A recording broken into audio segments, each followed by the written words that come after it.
Jadi terjadi suatu peristiwa yang benar-benar terjadi ratusan tahun yang lalu, di mana kejadian itu dialami oleh beberapa tokoh atau pelaku yang pada saat itu di luar dugaan dan akal sehat manusia.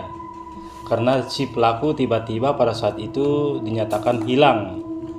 Artinya dalam bahasa Dayak Kanayan, hilang raib. Contohnya Panyugu Tampi, yang pelakunya tokohnya Nenek Mape, yang sampai saat ini dipercaya sebagai tokoh pamarik rajaki, di mana tempat minta rajaki supaya seperti hasil panen dapat melimpah, maka setiap tahun diadakan acara persembahan hasil panen dengan membawa benih padi dan ayam kampung 1 ekor setiap orang atau per kakaknya, di mana pada saat itu diyakini bahwa si Nek Mape adalah pemberi petuah atau pembeli rajaki. Dikwa dinyatakan panyugunya bernama Panyugu Tampi. Dapat juga diwariskan budaya ini kepada pewaris utama, artinya keturunan yang menyangkut keturunan dari keluarga inti, yaitu keturunan yang keempat, seperti dari nenek ke cicit. Artinya di mana si pemangku ini atau orang tua ini sudah meninggal, otomatis dia harus melanjutkan kepada anaknya ke yang keturunan pertama, itu pun yang mereka dianggap mampu dan siap untuk menjadi pemangku pewaris Panyugu tersebut. Dapat juga digunakan pada situasi apapun. Artinya ini tergantung si pemohon atau warga, di mana ada maksud dan tujuan untuk meminta kelancaran baik dalam pekerjaan, usaha, perjalanan, atau malah kebiasaan ini terjadi biasa pada saat yang genting atau gawat sekalipun. Contohnya seperti Panyugu Ne Aji Saleh. Dalam halnya kadang-kadang ada niat dalam suatu genting seperti misalnya wabah penyakit, situasi perang sekalipun. Di situ dinyatakan seolah-olah kita diberi kekuatan seperti yang tradisi dinyatakan punya ilmu, artinya melebihi daripada panca indera, artinya boleh dikatakan supranatural.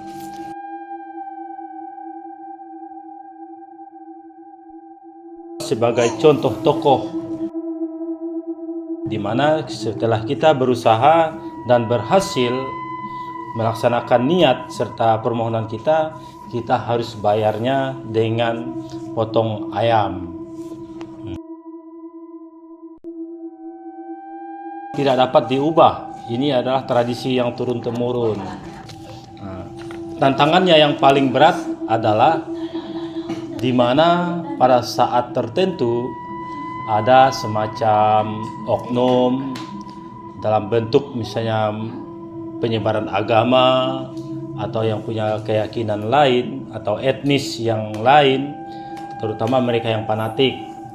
Ini kadang-kadang juga pihak pemangku harus memberikan suatu toleransi, artinya di mana toleransi ini supaya siapapun dan dimanapun dan setiap apapun pejabat pangkat serta kedudukan setiap oknum itu dituntut untuk menjadi lebih toleransi, artinya wajib tidak pandang bulu dalam situasi apapun.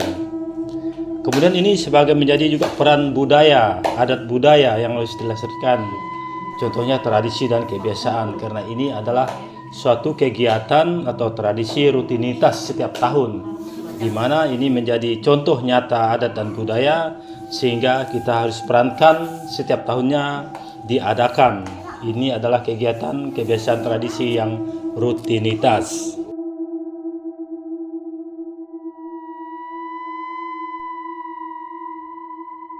Budaya ini kita lakukan secara rutinitas setiap tahun.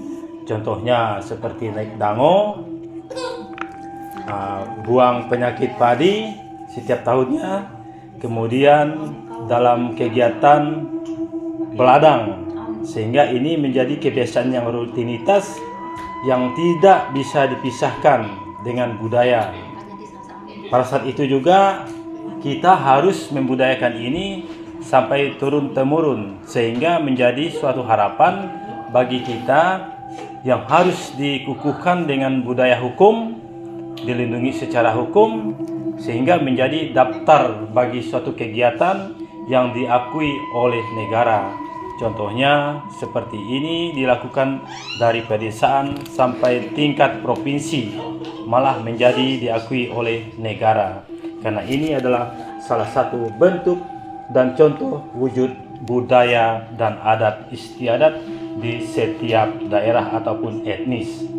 Demikian juga rangkaian apapun yang menjadi tantangan dan harapan itu harus dilestarikan, karena apapun yang terjadi ini adalah suatu kebiasaan.